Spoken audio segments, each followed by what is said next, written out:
It's Friday. It's October 7th, 2022. Um, a lot of things going through my mind this week. Um,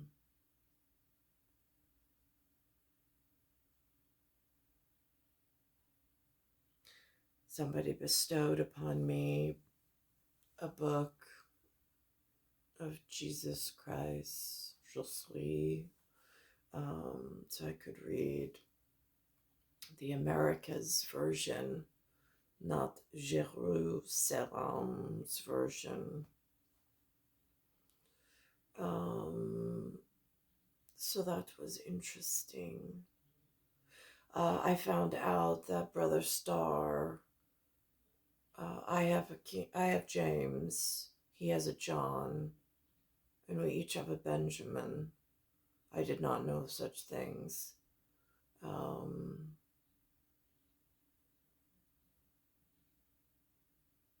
Again, and then I'm thinking of hearing this week about a kidnapping inside North America and inside somewhere I've never, I haven't been around people where I lived in fear necessarily. I've gone down before. I've been part of a sting operation. Obviously, I didn't know it was transpiring. But then you wake up like an animal on a game preserve and you just go about your day. This scary image of this family. Someone just showing up and kidnapping them, and then that was it, and then they found them days later. It frightens me, and then I'm thinking of political prisoners and how that would ever come about and what it might look like.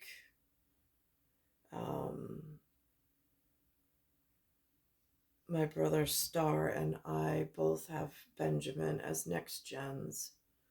In the Americas now, there's this John Smith. There's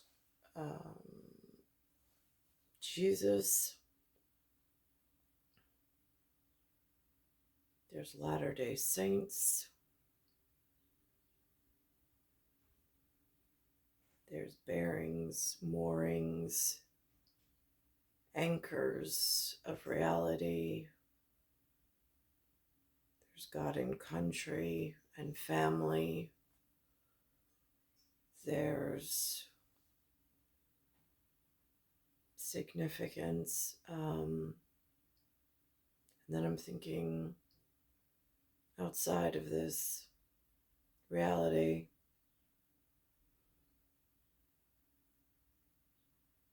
there's things that while certain children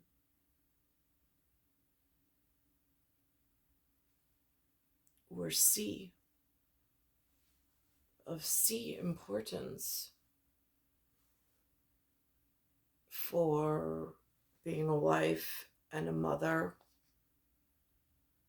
and totally withheld, caught up somewhere in some dirty 17, something to do with 76. They say that's an establishment of something, but by this point, it looks like really dirty business. They made a commercial about the Raiders and the Tide, and it references a 62, and it references a 17, whatever that means, inscribed, golden plated supper, whatever that's up there.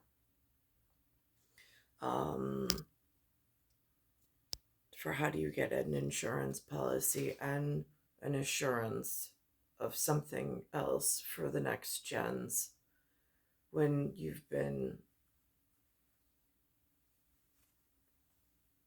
put in this position unbeknownst to yourself. Uses some, feels like political pawn at some level. So anyhow, there's a conversation from 1977 that obviously I never heard. I didn't arrive until the 70, which then makes it a 90s chick importance of we have no idea what the field reps are doing, and it seems to be at the clock tower of like latitude, longitude, whatever it is, of 107 and the Big Ben. I have one of those, as does Brother Star. And inside, in real time, for where I was, there was no words coming in. We had a Ronald Reagan fitness test, but they said they had some slogan, just say no. Again, when I went to the swim meet for competition of just swimming in one lane, there were words like that they were English words. They were categorically important at inscribed golden plate supper people. I just had not heard them in where I was being held or where I was growing in the Glen. Just so JMG is aware, since I don't know what letter comes first, if it's HNK or if it's some combination of that, but I know those three letters are of superior or excelsior significance. So they have up here President Carter, who was 1977, something about marijuana. I had never heard of it spoken of. In fact, there was no there was PBS and Nova and the Koch brothers of KOCH, which in this area of New York, they referred to them as Koch. It was Mayor Koch. And again, I have no history on the Mayor Koch of New York City. Did not follow that. Did not want to get caught up in some politicized warfare, but and outside of the limits. But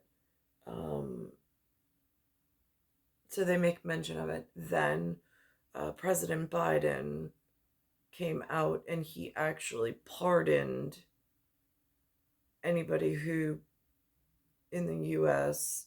partook in this stigma or this vice virtue issue that nobody in the field level of where I'm being held even really speaks about. Like now they're changing some societal things. Like I had a conversation with one of the police officers. I said, I have to say, I said, I was walking to my son's school and there's a store that says grand opening and on it, it says pot and it's within 100 feet of the school. How is that possible? I was like, I thought that was illegal. And the police officer said, no, it's legal now. And I'm like, and again, I don't know when it wasn't legal, when it is legal. I don't know. They were mentioning something about a class 1. I have no idea what that means. These are things that at where I am with a 19th century number for my generation and having significance between John the Baptist, several references, even in Alexander's life, of John. Um, there is this larger schematic, momentous occasion that seems to be, I don't know, looked over or passed over for its real significance of participants within this, whatever it is. Um, and then embedded in that are some other local issues, may have ties to regional issues, which then go out to national issues, which then go out to global, but that's in that like centrifugal force of the universe as it goes out, and whatever the paramount is doing, or the para that already mounted itself embedded itself with all of this time that they've had to just hide and grow things dangerously in the interim. So here we are. This is what it looked like this morning from the sorcery of, I know there are the incredible influencers. I just don't know what level of sorcery is bringing forth this type of messaging and revelations. But I know that it's significant in somewhere in the world if the US president and commander in chief says that they're pardoning any prior offenses of this pot or marijuana. And then even they had one of the announcers go on there and he listed other fanciful human engineered words for it that I had never even heard of. I didn't even know that they had so many references for it, but I guess this has been an ongoing bone of contention for the contentious somewhere in the world. Welcome back to CBS Mornings. It is time to bring you some of the stories that are the talk of the table this morning. And Tony, Okay. Since I got my glasses on, and someone on Twitter said I look like an English lit professor. I have to say, I don't want to comment on looks. I don't want to hurt feelings ever. But I do have to say this morning, I did say to Lynn, I was like, he just has this very wholesome look of Family House or Full House, which was a 1980s, 1990s sitcom on TGI Fridays in the New York area when I used to babysit other people's children. And I spent my time with the children in the safety of the homes that hired me and brought me in to spend time with their children as I was a teenager, and waiting for marriage and children of my own. There was a few shows on a Friday night. They'd order pizza, and then there would be a set of shows that would be allowable to watch, and Full House at times was one of them. Um, and that was like a theme of a very wholesome family show back then, for the setting being New York at that time. Whatever it was a busy house, but it was multiple parental units, and the like, almost like it takes a village to raise a child.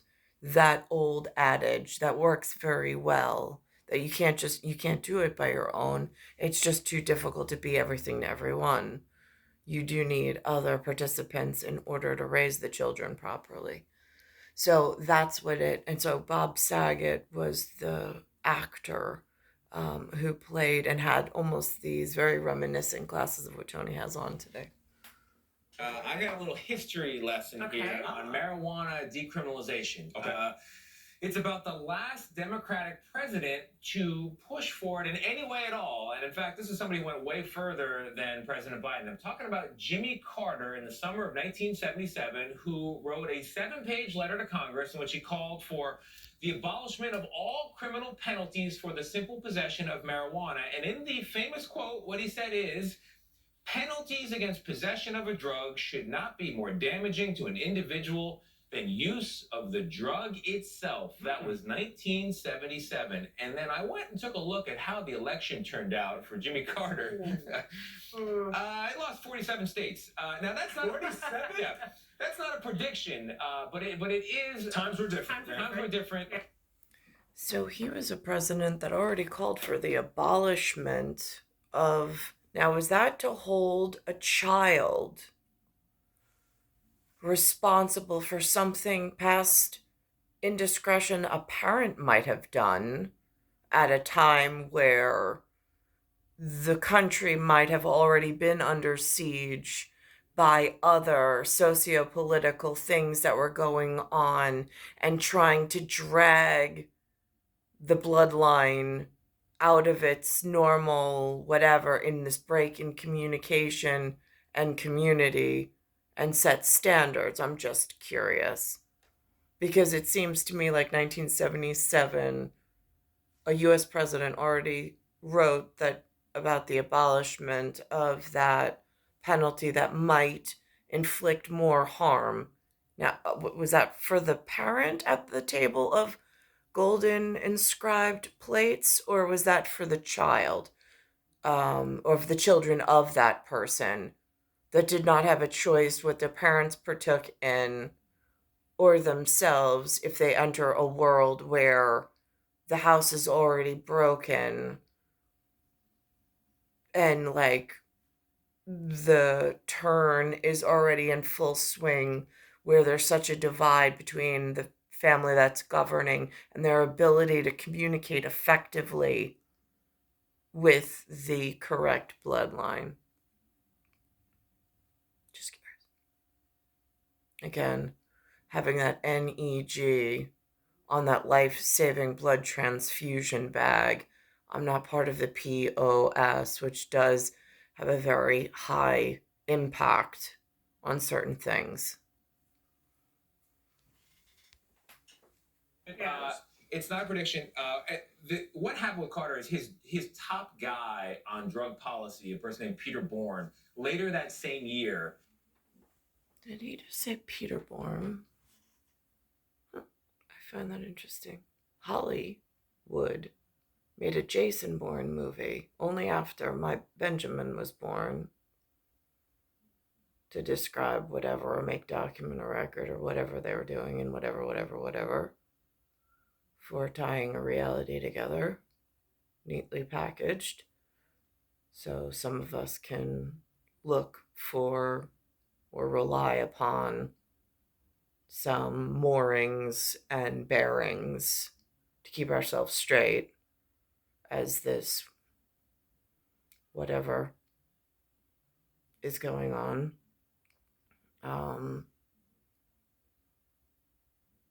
So I find that interesting. Peter Bourne. Went to the Christmas party for the National Organization for the Reform of Marijuana Laws, NORML. Okay. The editor of High Times was there. Hunter S. Thompson was there. Reporters were there as well. And he was saying... Interestingly enough, just whatever, Jason Bourne's, the 1976 caricature problem that seems to be reoccurring. He's a Peter Bourne prior to his being Jason Bourne. Just saying. Partaking in several drugs. And the story later broke, became major national news. He resigned, a cloud formed over the Carter White House, and the country took a hard turn to the right. Ronald Reagan, just say no, very different world. Yeah, that was So it's a cautionary tale, not a prediction, like I said. But just, don't be too optimistic if you're a fan of reform. The more things change, the more they remain the same. Exactly. Yeah. I'll switch gears a little bit. Okay. My talk of the All right, now I'm going to go back to the beginning of the program where President Biden, the current seated president, actually put forth the words where he says about the pardon. Now, I don't know this Raiders between the 17 and the 62. Is this new ongoing fight of French and Spanish? Because I'm having a really hard time figuring out in a 1776 and then whatever's going on in the PM and me being feet planted in an AM, having a real hard time figuring out which one's which.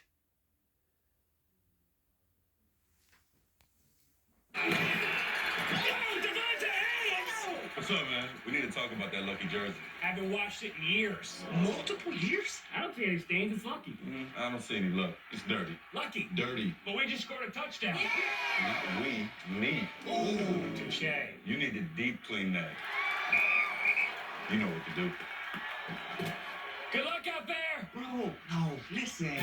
It's dirtier than it looks. It's got to be Tide Hygienic Clean. It just has that je ne sais quoi. Now here's this marijuana thing.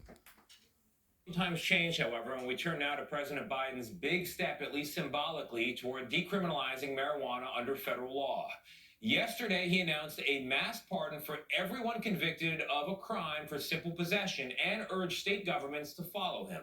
So what does that mean for people behind bars for pot-related crimes right now? Well, in the short term, probably not a whole lot. No one, in fact, is serving federal prison time solely for marijuana possession, the White House pointed out.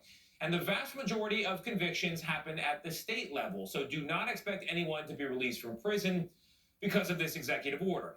However, roughly 6,500 people do have federal convictions for possession, convictions that could have blocked them from federal housing, federal student loans, and also some jobs. Those obstacles would now be gone. Simple possession, by the way, means only enough for personal use and no intent to sell or share, which means that convicted dealers are not included. And the president still does believe, he says, that strict laws are required against trafficking and underage sales. In another potentially historic move, Mr. Biden has directed the Department of Health and Human Services and the Attorney General to review marijuana's classification at the federal level. It is currently listed as Schedule 1. That means no medical value and a strong potential for abuse. And Dana, before we go from grass to gas in our... Okay, one, grass to gas really frightens me, considering the gas keeps getting turned on in the streets and it's having health consequences. And I don't know if they're using some whatever as some excuse in order to keep turning a switch back on and off when nobody's looking, or with somebody looking and they just are so blatant that they don't care. I'm not quite sure, but it's really frightening how it's being used, in that I never know when I'm walking the street until after I pass over the grate, and then it comes up and like in my face and I can't avoid not breathing it. So that's frightening. And the other thing is, again, that goes back to this Schedule 1 thing. In the streets of New York, I've heard the humans speak that, I mean, they're selling it in retail stores, and they say that it's now legal. But yet there's some federal thing, and that's where I get really confused. Not trying to, I'm just lost in this field and in this fight. Like this, there's a dog fight going on, and there's a Hades being HADIES at HA and then dies. That's a problem. So, three-headed dog of the underworld, there's a dog fight going on, and I'm really confused. In our next segment here, I would point out that to do anything more, the president's going to need Congress. Yeah, and you and I were talking about it, though, that classification could be the difference between people being able to do research with marijuana, and so many groups are out there trying to see that. It's a very see big that deal done. if it changes. All right, we are going to go from grass to gas now because gasoline prices are going up.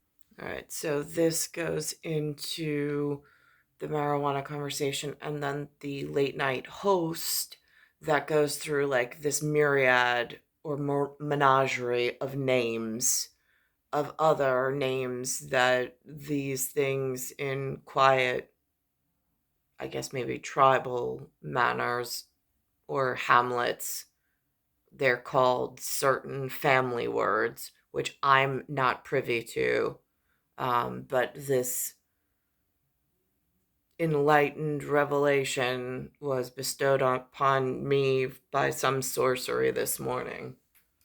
Football, a big, boring horse fight. Colts and the last laugh. Broken up in the end zone. I'm announcing a pardon for all prior federal offenses for the simple possession of marijuana. It was a huge week for the characters in Scooby-Doo. Think about this. Yeah, first Velma comes out as a lesbian, and now Shaggy's getting a federal pardon? What?